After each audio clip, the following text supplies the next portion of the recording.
Bonjour à tous, on continue notre voyage dans la vérité et la foi, les conseils expliqués du Rav Shimshon Bartzky, un très court paragraphe aujourd'hui, le 11e paragraphe, qui nous dit comme ça: on ne peut pas mériter la Emouna dans sa plénitude, la foi dans sa plénitude, si ce n'est en s'approchant et en s'attachant aux grands tzadikim de la génération, aux grands justes de la génération, les justes vrais, et en appliquant leurs conseils et en intégrant leur conscience, en intégrant leur perception des choses, leur description des choses, donc avec toutes nos forces, dans toutes nos possibilités, vraiment. Il faut vouloir s'approcher à eux, il faut vouloir écouter leurs conseils, il faut vouloir les mettre en œuvre et le réaliser au mieux de notre capacité. Alors on peut mériter la foi dans sa plénitude, ça veut dire à des degrés que seul on n'aurait eu aucune chance d'atteindre. Pourquoi ? Parce que l'essentiel de la vraie Emouna, elle est insufflée dans la création et dans les gens par les vrais tzadikim. C'est ça que le tzadik il fait. Pourquoi Hachem il a fait qu'il y ait des tzadikim parmi nous ? Pour qu'il y ait un canal par lequel la Emouna elle puisse nous arriver et elle puisse nous élever.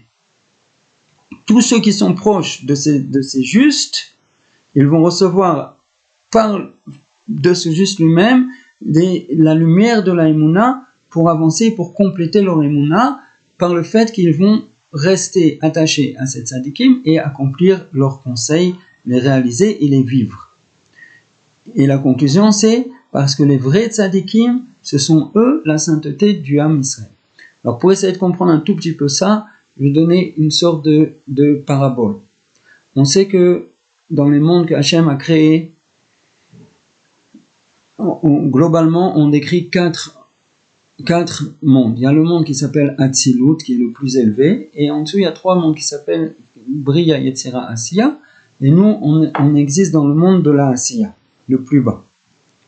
Maintenant, les Neshamot de Am Israël, elles ont toutes pour origine le monde de Atzilut, mais ça c'était à l'origine, mais dans les faits aujourd'hui, les Neshamot telles qu'elles sont, elles ont une origine à toutes sortes d'endroits dans le monde spirituel.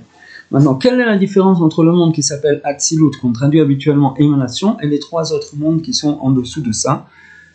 Globalement, je vais vous dire ça par une autre parabole, qui est comme ça. Un homme, il peut dire des paroles, il peut faire des actions, faire des mouvements, et avec ces mouvements, il peut aussi faire quelque chose, faire un objet. C'est trois niveaux d'expression de l'existence de l'homme dans le monde. Soit il a parlé, soit il a bougé, soit il a réalisé des objets. Il a fait quelque chose, après l'objet il existe dans le monde.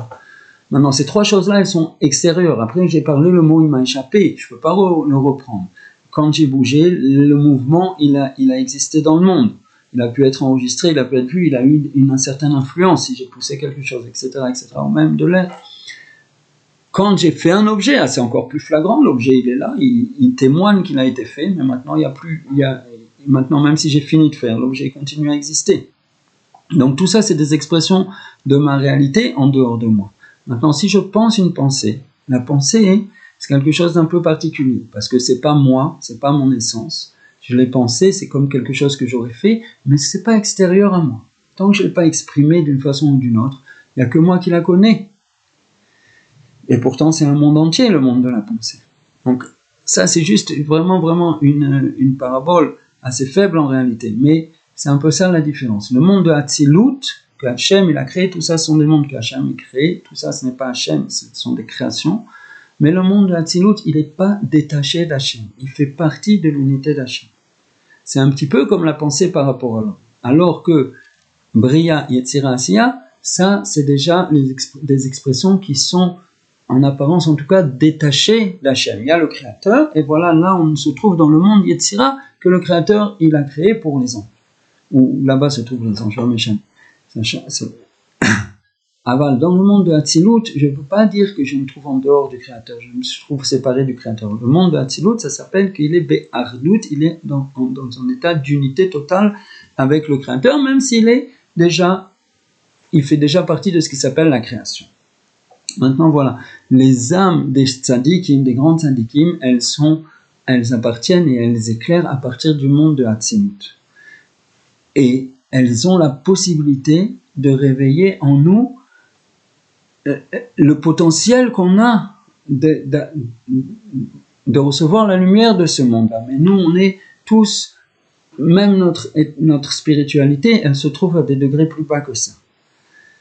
Ça veut dire, nous, on se trouve entre guillemets dans les expressions du divin qui sont séparées du divin, mais le tzaddik, lui, il vit, et de fait qu'il est tzaddik dans ce monde-là, il a développé sa conscience en étant ici éveillé parmi nous, il a conscience de l'unité divine de façon absolument extraordinaire parce qu'il vit sa réalité dans le monde d'Hatzilut, il vit sa réalité spirituelle dans le monde d'Hatzilut non séparé d'Hachem. Et donc le degré de Emouna auquel il peut vivre est beaucoup plus élevé que le degré de Emouna auquel nous on peut vivre. Parce que la réalité, la conscience de la Emouna comme une simple réalité est beaucoup plus lumineuse dans le monde d'Hatzilut puisque c'est un fait qu'il n'y a pas de séparation avec le Créateur. Nous on vit dans un état séparé et on utilise la puissance de notre esprit et de notre foi pour concevoir et pour traduire les données de nos sens et de notre perception comme étant des habits de l'unité divine. Mais on ne vit pas directement que tout est l'unité divine. C'est-à-dire que lui, il vit, oui, ça. Et il peut nous insuffler, parce que nous aussi, on a des étincelles qui appartiennent au monde d'Hatzilut, donc il peut réveiller en nous cette lumière-là. Ça, c'est ce que ça s'appelle, qu'il va nous insuffler une émouna pleine, une émouna beaucoup plus élevée que celle à laquelle on aurait pu accéder par nous-mêmes.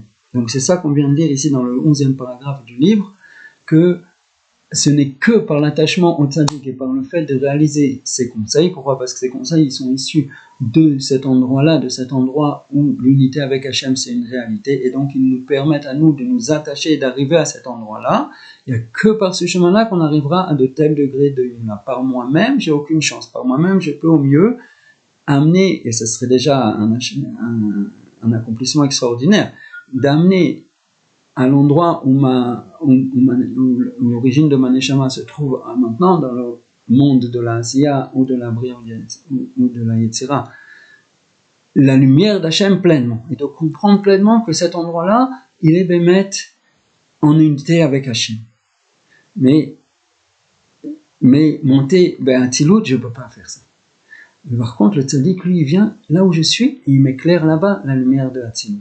Ça, c'est la Emouna qu'on peut recevoir des tzaddikim. C'est quelque chose d'autre complètement. Donc les gens qui disent on peut vivre, on peut progresser, on peut servir Hachem sans le tzaddik, c'est vrai. Mais en faisant ça, tu te bloques, tu te limites à un endroit où Hachem n'a pas voulu que tu restes.